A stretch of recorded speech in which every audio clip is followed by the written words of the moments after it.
நாளைக்கு பதவியேற்பு விழாவில் சங்கீதா அவங்களும் மகன்மகளும் கலந்துக்க இருக்காங்களா? விஜய் அவருடைய அடுத்த நகர்வு எப்படி இருக்க போகுது? வாங்க என்ன நடந்திருக்குன்னு பார்க்கலாம். முதலமைச்சராக விஜய் அவரு பதவியேற்க இருக்காரு. அந்த வகையில தீவிரமான ஆலோசனைகள் எல்லாம் ஒரு பக்கம் போயிட்டு இருக்கு. காங்கிரசும் கூட்டணி சேர்ந்துட்டாங்க. அந்த வகையில இன்னும் 6 சீட் தேவைப்படுது. இந்த 6ல யாரு சேர போறாங்க, விஜய் அவருக்கு ஆதரவு கொடுக்க போறாங்கன்னு ஒரு பெரும் எதிர்பார்ப்பை ஏற்படுத்தி இருக்கு. அதுல முக்கியமா விசிகா இந்த மாதிரி இருக்க கட்சிகள் விஜய் அவருக்கு ஆதரவா பேசுற மாதிரி தான் தெரியுது.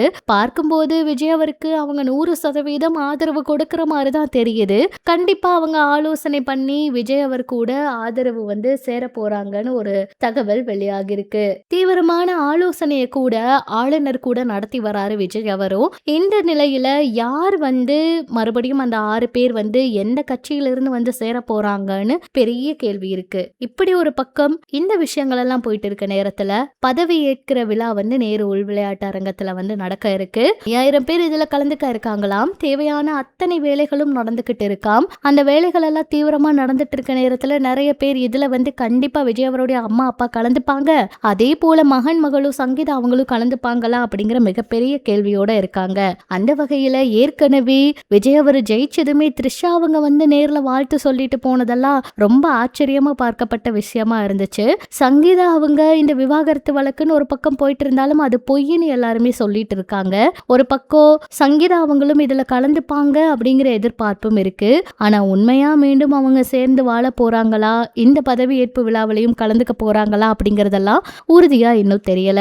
விஜய் அவரு இந்த பதவியேற்பு விழாவில அதுவும் பதவி ஏற்கும் போது அவர் கூட கண்டிப்பா மகன் மகள் எல்லாருமே இருக்கணும். ஏன்னா அவ்வளவு தூரம் ஆசைப்பட்டு இந்த இடத்துக்கு வந்திருக்காரு. நிறைய கடின உழைப்ப போட்டிருக்காரு இதுக்காகன்னு சொல்லலாம். அரசியல் ஆரம்பத்திலிருந்தே அவங்க யாருமே இவருக்கு எந்த ஒரு சப்போர்ட்டும் கொடுக்காம தான் இருந்தாங்க.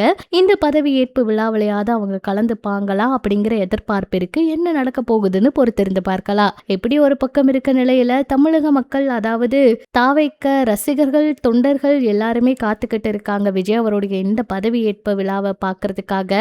நாளைக்கு அவர் முதலமைச்சரா பதவியேற்க போறாருன்னு ஒரு தகவல் வெளிவந்திருக்கு.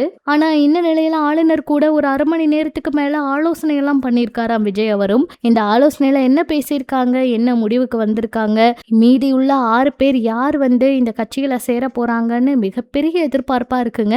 என்ன நடக்க போகுதுன்னு பொறுத்திருந்து பார்க்கலாம். இது பற்றி நீங்க என்ன நினைக்கிறீங்கன்னு உங்களோட கருத்துக்களை சொல்லுங்க. இன்னும் இது போல நிறைய அரசியல் சினிமா தகவலை தெரிஞ்சுக்க நம்ம சேனல் கூட இணைஞ்சிருங்க.